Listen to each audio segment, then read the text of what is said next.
Okay, and we'll get started in a few moments.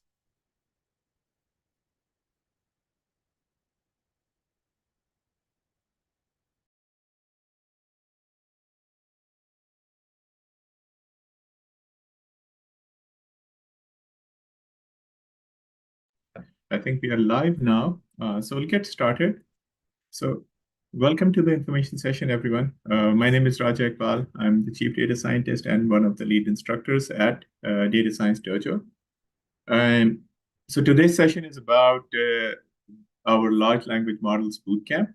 And we are going to be talking about the general logistics of the bootcamp, and then also the curriculum of the bootcamp, and what is the philosophy, what are you going to learn, how much theory, how much practice, what the bootcamp is, and what it is not. So we'll get started right away. So we have been in this space for quite some time, one of the oldest and one of the most respected companies in machine learning and AI upskilling space. A lot of companies have been upskilled by us, more than 11, 12,000 graduates, basically a long time we've been doing this. And then our flagship product has been our data science bootcamp. And then last year we launched a large language models bootcamp, the first in the world. And as far as we know, even until now, there is no other bootcamp. You can call it a bootcamp, but bootcamp has a certain connotation, of course. It's a very intense 40-hour training where you start with, you come with some background in technology, some background in coding, and you leave with your own working LLM application, right? So not all bootcamps are created equal. So some of the common use cases, as we all know, I think even you don't have to be a LLM application developer or a research scientist to know that Bard and ChatGPT and Claude and some of these they are actually absolutely amazing. And sometimes, actually, most of the time, they impress us with their answers. I can write social media posts. I can create summaries. I can write emails. I can debug code and all of that. But as it turns out, um, these small one-off cases, the consumer cases, as I would call them, they're easy to crack. They are easy in terms of, in most cases, well, if it doesn't work, there is no business and there's no serious business impact. But when you deploy or when you employ these, um,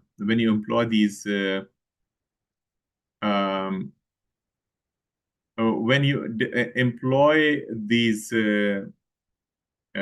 technologies in enterprise, there's a lot of factors that you need to be mindful of.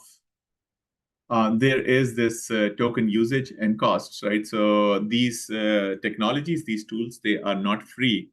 And as a matter of fact, most of the enterprises, most of the products that are out there, except for hardware manufacturers, most notably NVIDIA, most of them are actually losing money because enterprises are still in the mode of discovering use cases. So the cost is a consideration. You have to architect your application in a manner that it is cost efficient. Then there are other limitations like context windows. When you build a product like this, you have to be mindful that LLMs are evolving, and their attention span is not as big. And yes, I mean the context windows are growing. I mean, until very recently it was 4K, and then we started seeing 16 and 8K, and now we have GPT-4o and Llama 3.1. They have reached 128K context window, which seems like a lot, but for real world enterprise cases, how do you handle these context windows? That's a question. Then the next thing is, how do you handle the regulatory challenges? Are you mindful, or are you Are you aware of the regulatory implications? How do you handle proprietary data? How do you handle uh, latencies in inference? AI and data governance issues. When to use open source, when not to use open source, and what is the trade-off? Then how do you handle hallucinations? Hallucinations are going to be a part of life. When you build an application, there are going to be hallucinations, right? So, and that's an interesting area. Your knowledge is constantly in motion. It is changing, evolving. How do you evaluate your models? Prompts are brittle. How do you handle the brittleness of prompts? There are along with these, there are tons of other factors. So what we realized while building this product, while building a product, and we have paid users for the product, while we were building this product, we thought that it may be a good idea to actually create a bootcamp and teach others how to build a product like that. So, and this is one of the differentiators. I think even in the previous wave of data science bootcamps, anyone who had some PowerPoint skills and knew a few topics here and there, without practical experience, many people, they started teaching data science. What I will guarantee you in this case, and you will see the profiles of people who are teaching in our large language models bootcamp, they are practitioners. They are not someone who just read one paper there, attended one conference there. These people spend a substantial chunk of their time. I'm one of the instructors. I spend 60% of my time on a daily basis in building product. Discussions that go beyond just AI, discussions that go into how to optimize the application. A lot of this is actually software development. How do you deploy your LLM application in a scalable manner? So this bootcamp is not purely about everything AI. This is about operationalizing. This is about making sure that you build a product that is going to make your customers happy. This is going to actually make more money, or cut costs, and it is going to reduce and it will make things faster for your organization. So this is more for making sure that you're able to use AI and generative AI to build something that is meaningful to your company.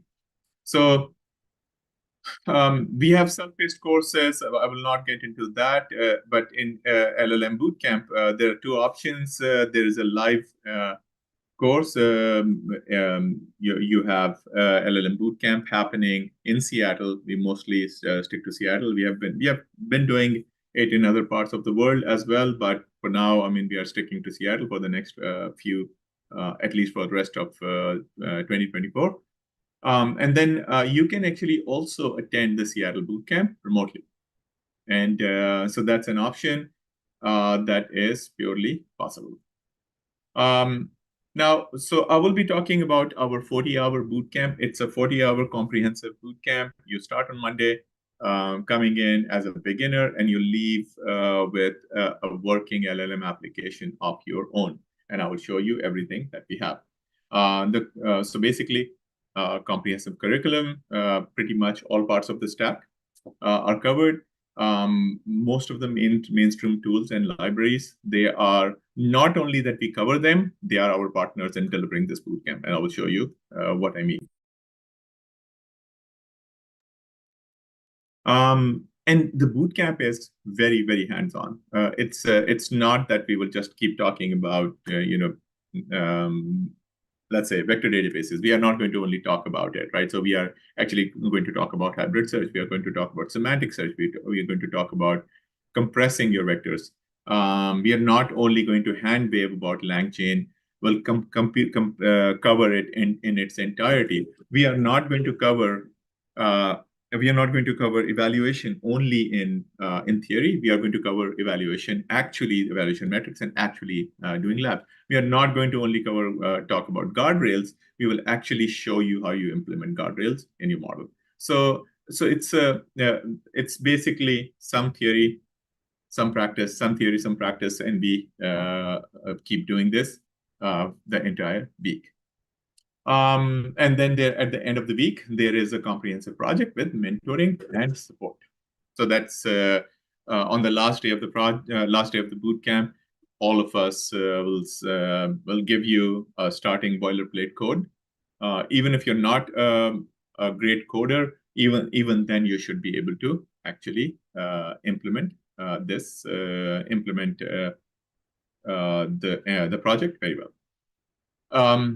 So what we do is during the bootcamp, of course, generative AI is expensive. The infrastructure is expensive. GPUs are expensive.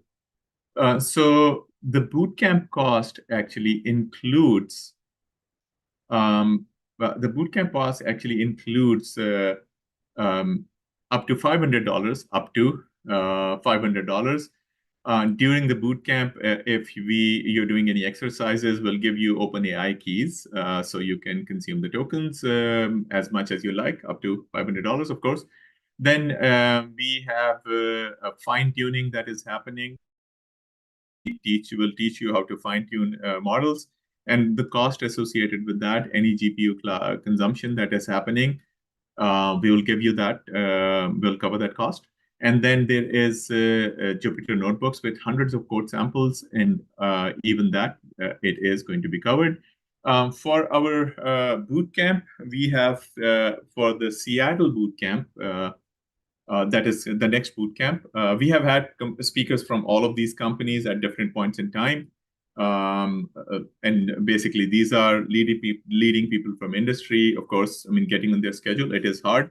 So to that end, this time we have speakers and instructors from different companies, these are our partners and speakers from for this bootcamp, and I will probably elaborate that in a few minutes.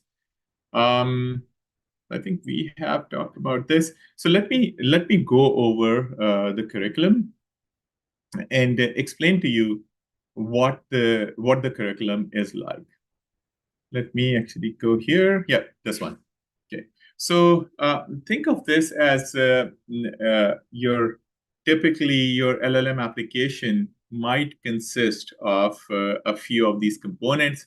You will have a large language models either hosted somewhere or you are self-hosting it. It could be open source. It could be something like OpenAI already deployed. It could be OpenAI deployed in Azure. You can be using something from Amazon Bedrock.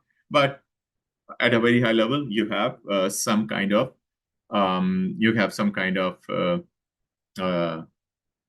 LLM that you're using. But simply an LLM, a large language model or foundation model is not enough. You also need, in conjunction to build an LLM application, you need a vector database. And vector database, I will explain that at a very high level. When you're building a RAG application, retrieval augmented generation application, you need to actually be able to search your documents, retrieve your documents in a keyword or in a keyword or hybrid search fashion or semantic search fashion. So you need a vector database. We use one of the leading vector databases, VB8, and I will show you the exercises that we cover. We use one of the leading vector databases in industry for the bootcamp, about 4-ish hours of session. Then, if you look at this, there is this idea of semantic caching or LLM cache. Basically, the idea is if you are repeatedly asking the same question, especially if your answers to questions are not changing, there's no point actually going and repeatedly asking the same question, right? And then the semantic caching, the idea is, in your software caching, what you do is anything, if you hit the same resource again, it is going to serve from cache. In this case, even if it is semantically similar, you're phrasing it differently, but the question is similar to what was asked previously, you may actually build the semantic cache. That's the idea. Then there's logging and LLM ops, monitoring observability of your models. That is there. Guardrails is there, and I've explained to you what we do in each of these. Then embedding models, how do you create embeddings out of your documents and chunks? And then how do you go about actually setting everything up? How do you actually put all of this together? How do you set these applications up and put them together so that you do not, so you don't have to do certain tasks repeatedly again and again. So I think I will, instead of hand waving, I'm going to actually show you what we have. And then you will be actually deploying, if it is a web app, you will be deploying this somewhere you will be deploying this somewhere in your, in your, as a web app in Azure, in Streamlit, in Hugging Face, and so on. So let me go over and give you an idea of what the curriculum looks like. So this is our the learning platform that we have, and in this learning platform, you will see the topics that we will be covering in detail. So we'll start with embeddings. How do you actually convert a piece of text into, or for that matter, anything else, right? Video or images. How do you convert something into form of a numeric representation? How do you convert a piece of text into numeric representation? So we start with historical, very quick overview of what embeddings have been historically, how we created text encodings, one-hot encoding, to count-based encoding, to TF-IDF, to word to vec and BERT, and so on. And then slowly you will see how we started evolving from just keyword-based embeddings to semantic embeddings slowly. And then we go to attention mechanism. If you are here, most likely you have heard of, if you're in this call or watching this webinar, you probably have heard of why attention mechanism and why transformers are important. This session, Louis will be teaching it. Louis Serrano will be teaching this particular session. We go into the details of all of the attention mechanism, etc. And then we have hands-on exercises. Then we move on to vector databases. Now you know how to create embeddings out of your text. How do you actually go about and store these embeddings in a vector database in an efficient manner? I cannot, of course, go through every single piece of every single bit of the curriculum. I will show you. You can see that there's a bunch of different exercises. But if you look at this here, if I come here and then look at it, so we start with, we have a very detailed session on vector databases. Zen, he's amazing. I mean, he teaches this, he takes about two and a half hours just going through what are vector databases. So we talk about vector databases.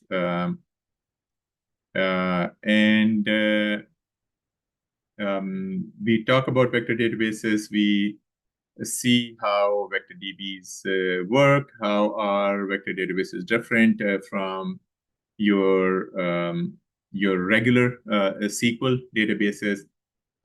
Then we talk about how are they different. If you look at this, there's a lot that is going on. Of course, I cannot cover every single piece, every single bit here.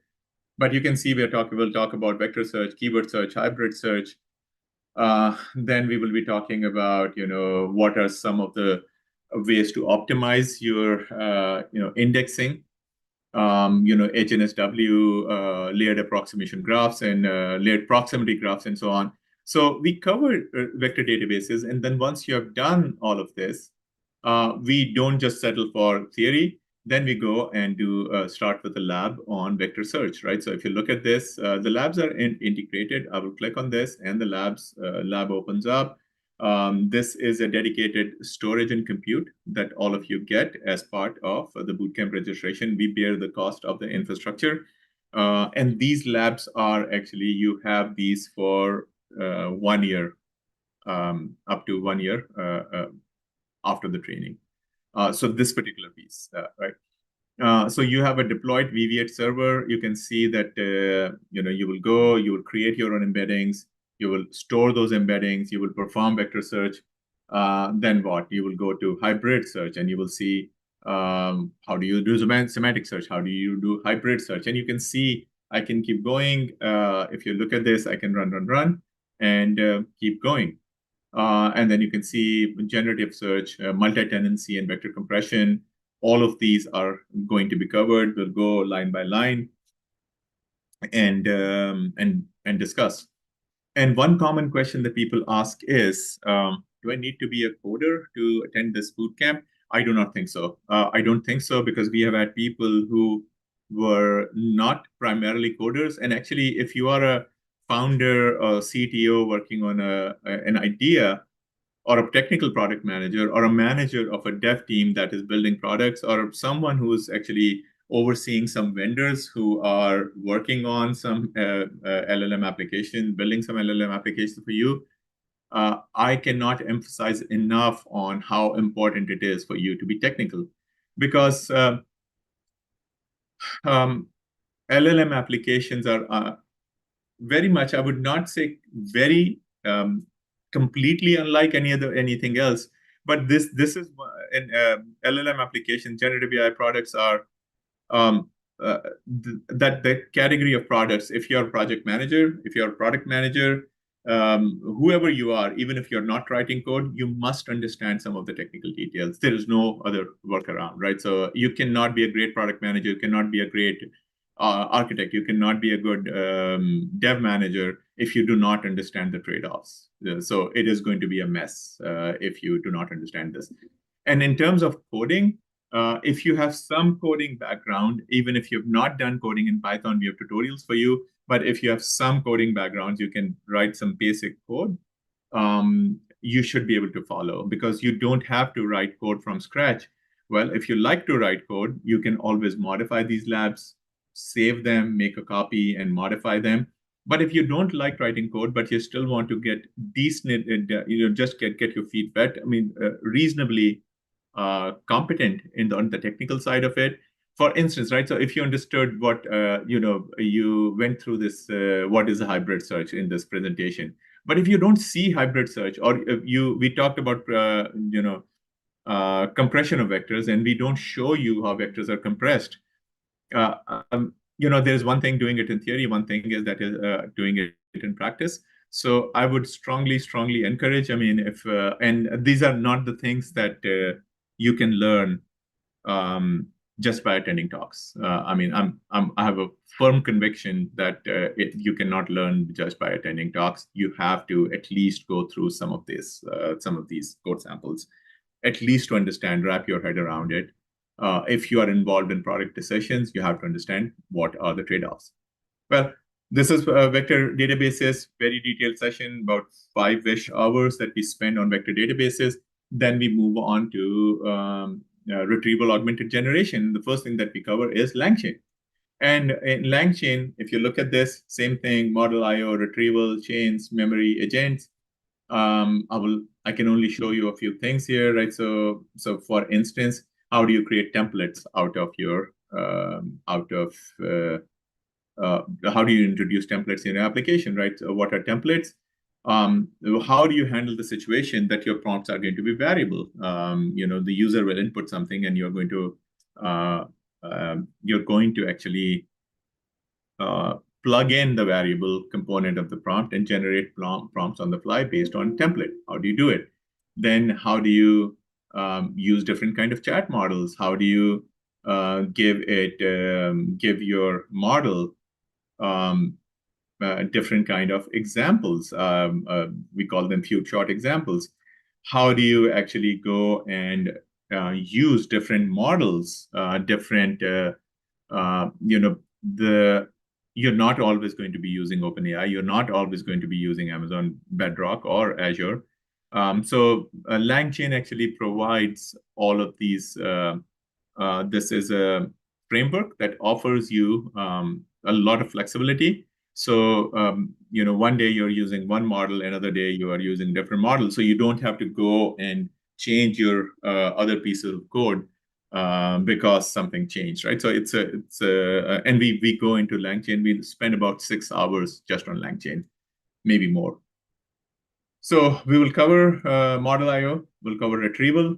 Think of retrieval as connecting it to different data sources, your Dropbox, your SharePoint, your WebMD, your some open APIs connecting to SQL Server, Snowflake, Azure Synapse, AWS, Amazon S3 buckets. And how do you parse different kind of data formats, JSON, PDF. So we actually cover all of that. All the labs and much more is there. And the nice thing is you have everything already installed, right? So when we click on, for instance, document loaders, all the necessary dependencies, they are already installed. Our engineers have actually got, they have gotten everything ready for you. So you don't have to waste time on installing packages when you could be actually building applications. Okay, so this is there, and you can see that text splitter, different kind of vector stores, and markdown, and so on. And if you want to write your custom code, you're more than welcome to, because you have dedicated storage and dedicated compute under your name in this already. Then we also talk about chains. How do you actually break down your prompts and break down your instructions to the model as a series of inference calls, as opposed to a single giant inference call. In this case, if I go and look at this, when I go to, there is this thing called a simple sequential chain. And when I look at it, simple sequential chain is you're breaking down the instructions into two instructions. In this case, there is this, the first part of the chain is your job is to come up with a classic dish from the area that the user suggests. And the second part is, now that you have found out a dish, given that dish, give a recipe. And then you can see that it first runs the first LLM call, then it runs the second LLM call. And maybe I can just run it and show you. And then if you look at this, you will need an OpenAI key, which will be given to you by us. Let me copy and paste this here. I have the key here. I hope this works. Okay, I will go here, run, and let me actually change this to maybe, London, right? So I will just change it to London. And if I run this chain, and now if you look at this, and this will tell me, the first thing I propose, fish and chips is a classic dish from London. It consists of deep fried battered fish, and then followed by, it will give me a recipe for fish and chips. And now if you look at this, and if I change it to something else, Seattle, right? So this is where I am based.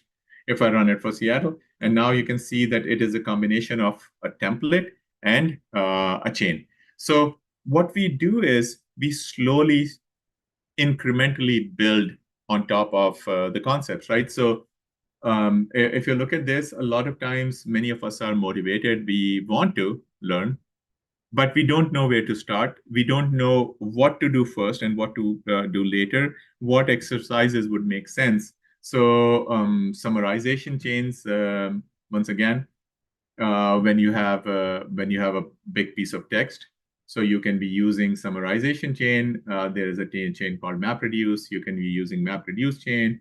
And there are other chains like stuff chain and refine chain. And then we talk about all of those, what those are, and then we'll see how we use them. We talk about agents. You can see that we have exercises for agentic behavior.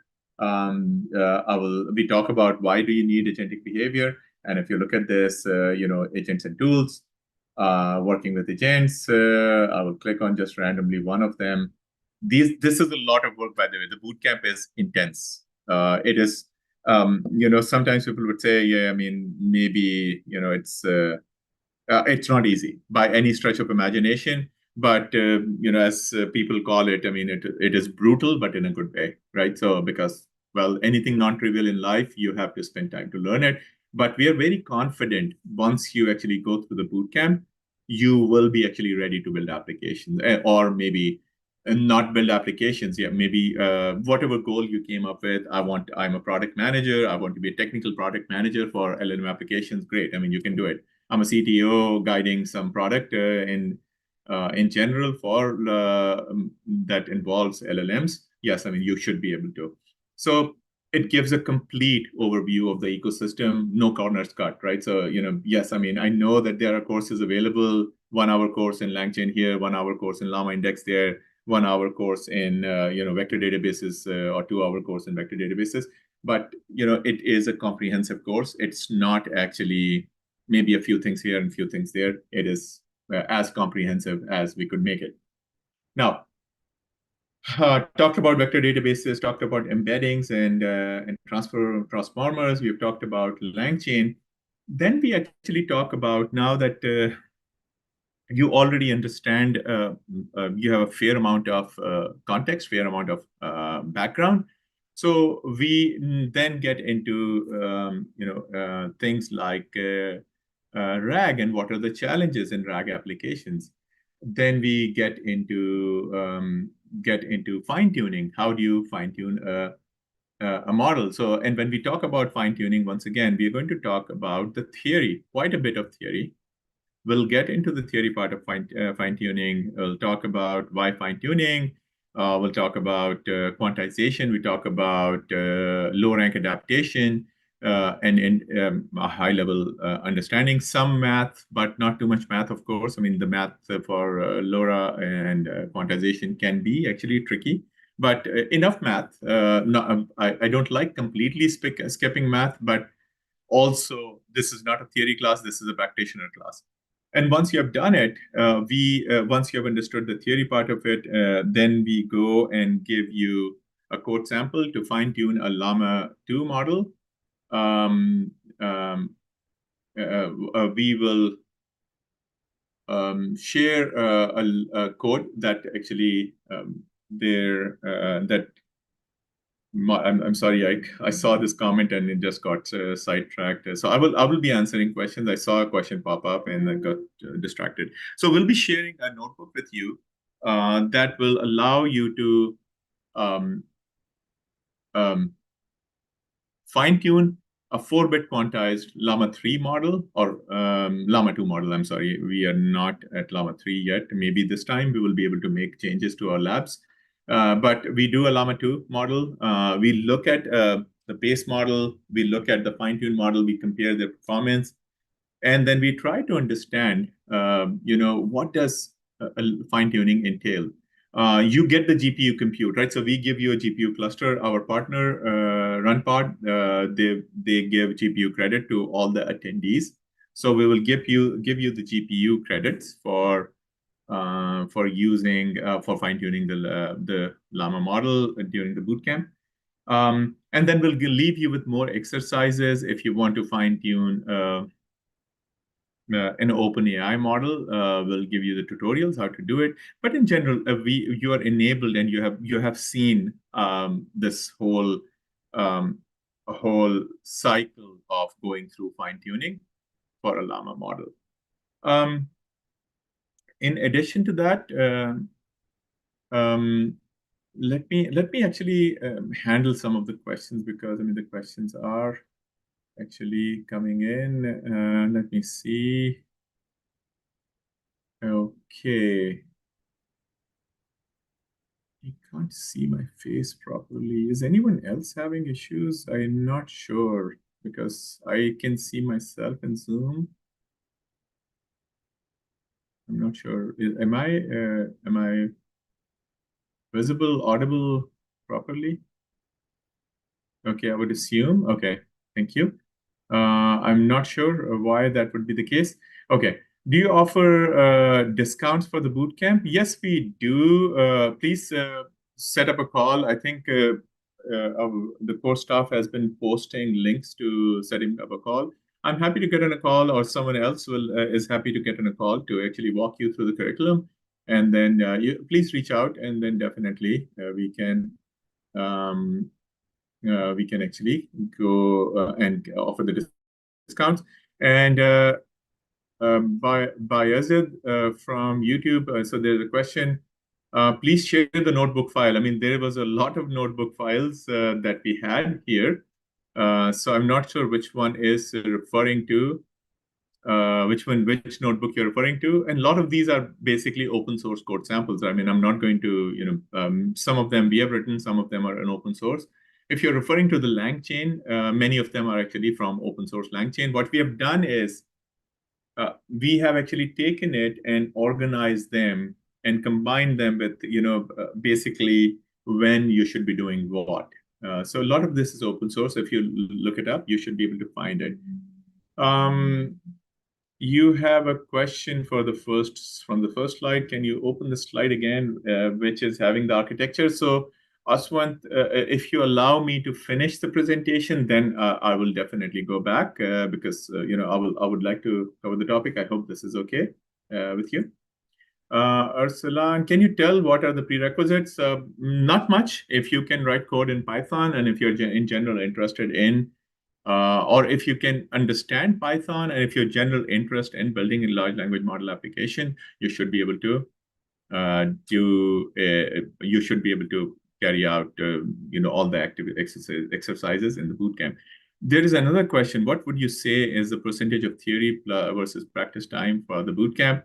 And I would ask you, flip you back the question. I mean, do you want more theory or more practice?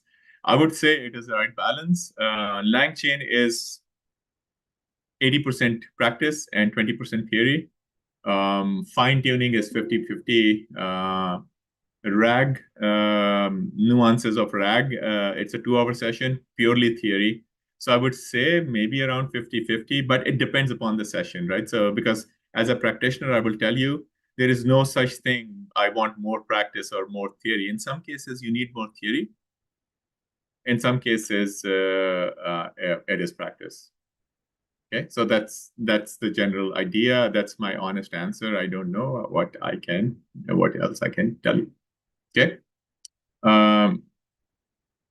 But I mean, rest assured that everyone who teaches at the bootcamp, they are actually practitioners, and they will do whatever is right thing to do, right? So sometimes we'll have intense discussions on certain aspects, and we can go off script as well, right? So because and also we have a product, we actually show you the product, how it is built. And then we discuss how would you build if you had to build this. It's a combination of presentations, discussions, and labs. So it's an end project, of course. Where was I? Domain-specific models. This is one of my favorite sessions so there is this whole wave of new models, which is small language models or domain-specific models. So Karthik from Symbol AI, they have a conversational model called Nebula. So Karthik actually walks us through. He's one of the greatest, best instructors, my favorite instructors. He teaches. He actually explains why do you need small language models? Why do you need domain-specific model? What are the challenges in domain-specific models? And then we actually go through that. Then we talk about our newest partner is Arise. Arise is once you start, before I talk about Arise, I mean, maybe I can tell you why the need to have a partner like them, right? So just like your DevOps, just like your monitoring and logging, just like having some kind of security, large language models also need all of this. Large language models also need all of these aspects. So Arise is a company that does LLM ops and monitoring and observability. How can you get feedback, set up feedback loops on your LLM applications? How can you cluster the prompts? Excuse me. how can you put guardrails on your models, all of that. So we will have a discussion on LLM monitoring or presentation, and followed by hands-on exercise, of course. Whenever I say something is happening, very likely it has a hands-on component, right? Unless otherwise stated. How do you log your prompts? How do you log your feedback? How do you cluster your prompts and to understand which prompts are doing well, which prompts are not doing well? How do you monitor your model?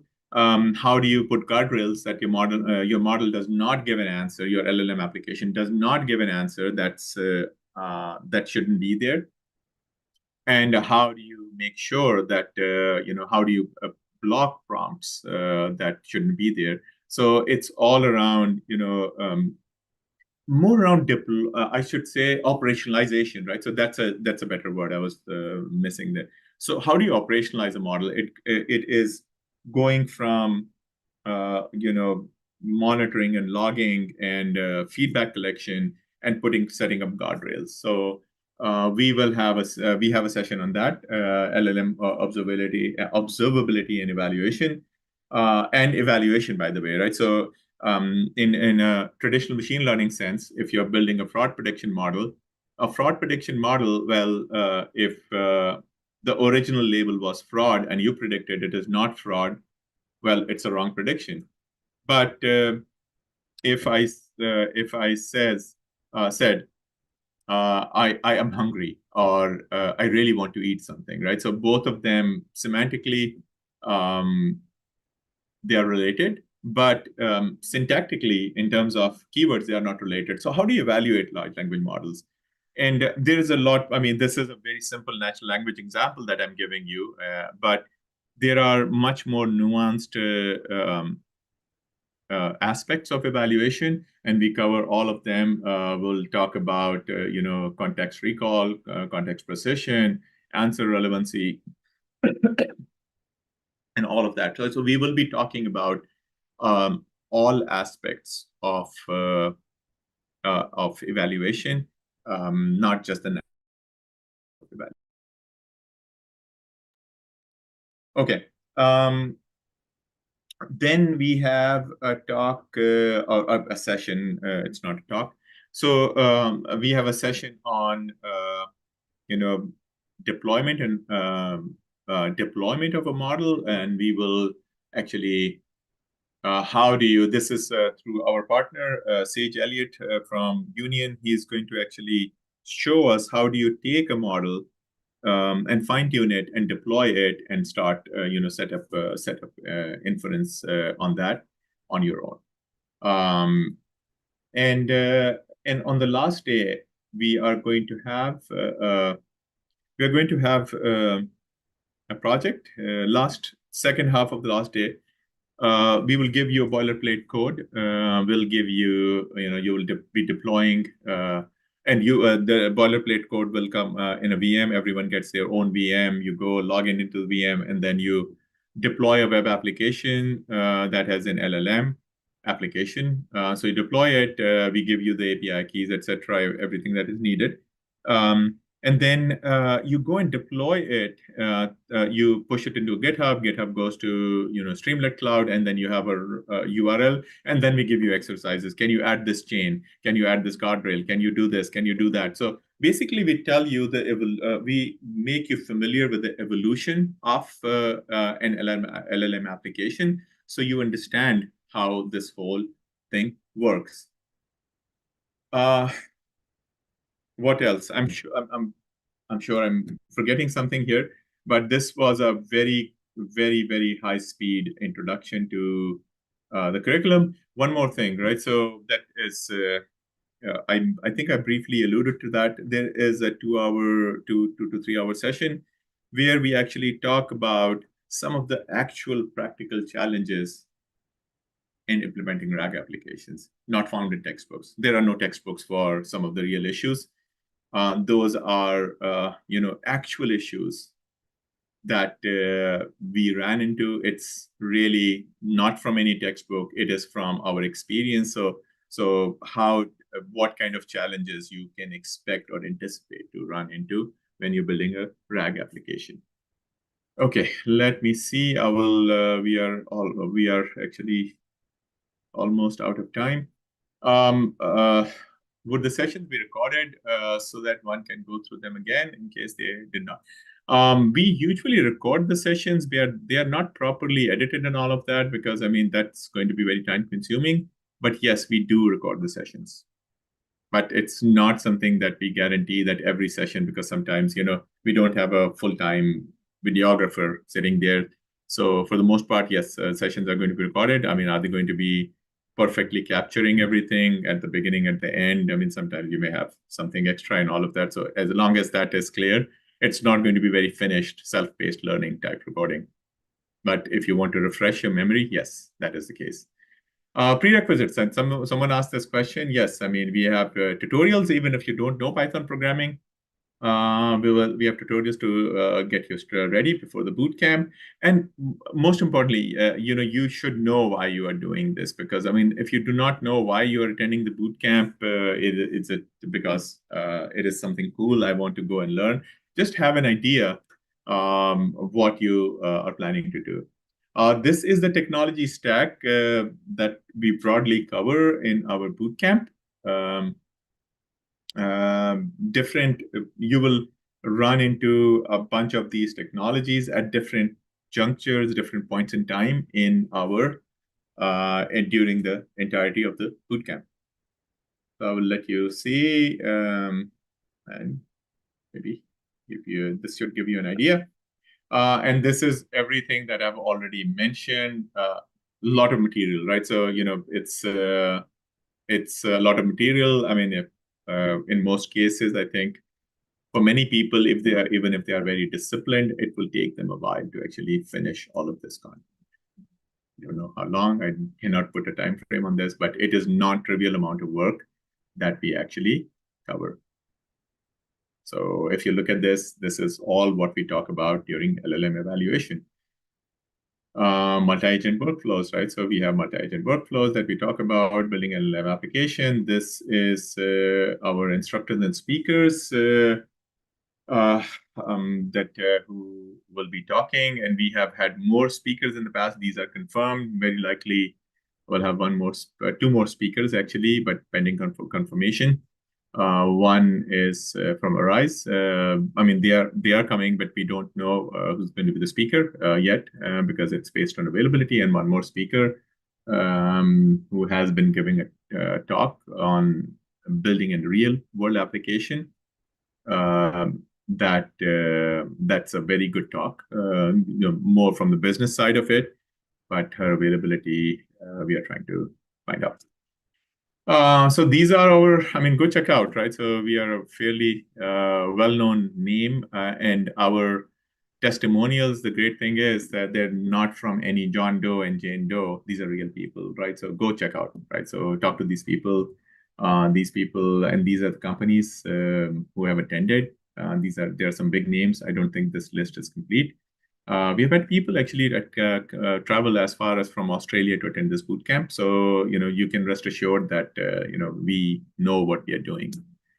The next bootcamp is going to be in Seattle from August 19th to 23rd. And the same bootcamp will be live casting if you cannot travel because of budgetary constraints or any other personal constraints. You can attend the bootcamp online, exactly the same experience. We have the classroom set up that you can see everyone in the classroom. Everyone in the classroom can see you. And in the last, we started this last time in our bootcamp in June, end of June or early July. I'm forgetting. Uh, and then the bootcamp that we did there, our online attendees were actually very, very engaged. Having said that, of course, in person is in person, online is online.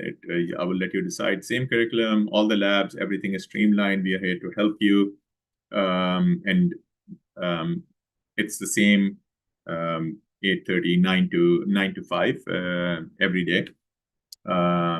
And let me see what else is there. Thank you. I'm happy to take any questions. If you have any questions, please let me know, and I'm happy to answer any other questions that you may have. Oh, okay. I think there was someone who wanted to see one of the slides. This was one of you. Let me actually go back. And there was this slide, and there was a question. So yes, please go ahead. What was the question? Also, you mentioned that there are 3 to 4 options of apps to build during the last day. Would you be providing sample answers? Yes, we give you code samples. We actually will give you in the class. We will be doing only one app because I mean it's more. It has more to do with pedagogy than really. I mean, the keeping the flow of the class. So we'll do one app that is for everyone, but we can give you exercises to add more functionality to it, and you're more than welcome to. But there are. We give you sample code, but when you say sample answers, I am not sure what you mean because this is apps. We will give you the code. Yes, we'll give you the code samples, and we can point you to what you need to do. But would we be providing sample answers to all of them at the end of the bootcamp? Yes, I mean, we have a lot of code samples. I mean, if you did not already realize, we have more material that many of you can even process in a limited amount of time. And then after that, thanks to open source, we will get you ready for open source. Let me put it this way. And this is my honest assessment. After the bootcamp, you should be able to clone any Git repository that that involves any kind of LLM application building. And you should be able to actually just get code sample, not from just from Data Science Dojo, anything that is open source, anything that is out there, you should be able to. But I mean, so you mean providing the full code for all the 4 apps. I mean, I don't know what you mean by for full code, because full code could mean for some people the most beautiful JavaScript and the backend database and then everything. Yes, I mean, we give you the code samples for everything, but how good, when you say full, it's subjective, right? So I want to be actually very diligent here. I don't want to actually, I want to set the right expectations, right? So yes, I mean, if you're looking for a very basic app, I mean, you should be able to actually get the code samples, of course. Okay. And Adnan from LinkedIn, can we get these slides? Of course, just there's a form. I believe you can request the slides. You should be able to get but you have to request them. I think we posted, so I think the core staff can post the link how to you can request the slides. Let me see. Okay. That sounds good.